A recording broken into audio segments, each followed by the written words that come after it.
ginataang langka at sinugba na ugan usuda na mo niya na adlaw na ini. So for today's video guys, hamos kay tukduan ko kamo kung paano magluto sin ginataang langka. Ako baga din sa amo linumpan na langka. Baka kasi hindi nyo pa alam turuan ko kayo. Charing. So ayan guys, sa kawat-awatin na panahon, niyan na lang utro ako nagsulisin langka. Marasa pa sini nakastag ko kay hamak mo nagbatag ako sin alas 10, nakakaraon kami alas 2. O di ba? Partida pinanita na yun na dinara din sa ako ni Tito John. Bugi inisan pag himay pahamok inabot ako sin pira-pira ka oras. Tapos yun na pag tunga sa nalubi na may buay, sinugo ko pa yun sa pinsan ko. Tapos na-rejectan una na pagkabuka kaya ayun kinastagan sa tita ko hala ko fight. Tapos sabi ko kaguda man tabi kay mali mo pagalon man mag-ingkod dun sa kagudan kay kasari sa ingkudan tapos kada ko sa lubot ko. Tapos habang nagpapakagod ako ayun na ako na nag-amak ko. Amak means nagpa dingas ng apoy, tama ba? Oo. Tapos sabi ko daraon ko daw ini na ako pugaan din sa labas kay ba si Danis man ang view magkairi mo ang tanom ni mama nagaway ho. Bugi ini. Diba? Panabot mo man kay kon perpikon ang view.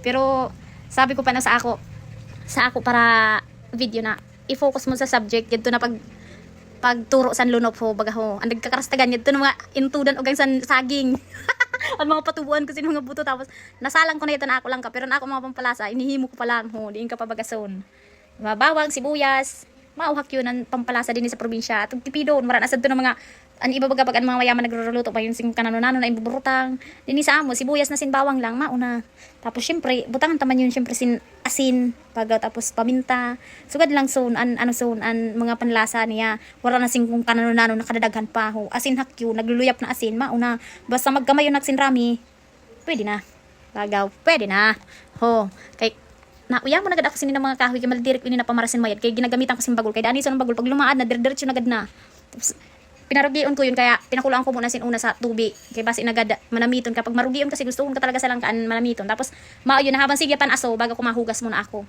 ini mga stagan kapag din sa probinsya maski ang sabon warak panabot mo mayadon din sa probinsya pero mauli ka pa bagason pag maaraman mo na maski sarabon warain sa sarakit bugi ni apo niya ho mao na ini an pinaka sa ako suli, pinaka-star sa ako suli an sardinas, sigyan suruli tapos an bangot sardinas. Ho.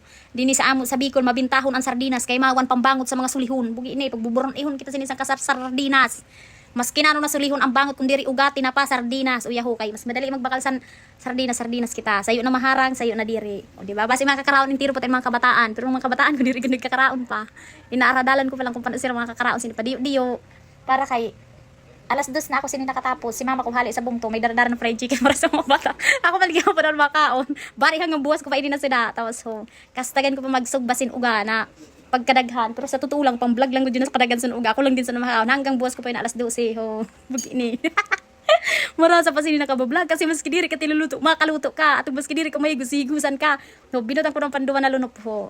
Ragiyo na yun mamaraho na yadto. Tapos si Papa kay bawal bansin mga pagkaon na may mga lunop-lunop ma linutuan ko siya sin hali doon sa likod sa mga tanom ko sa kamuti na ugbos. Nilagaan ko siya sin ugbos sin kamuti na sinan isda, sibuyas, asin, paminta, mauhak. Bawal man mga bitchin-bitchin sa kaniya kay mauhak yun ang kaniya Basta tama na may rami mauna, fights na.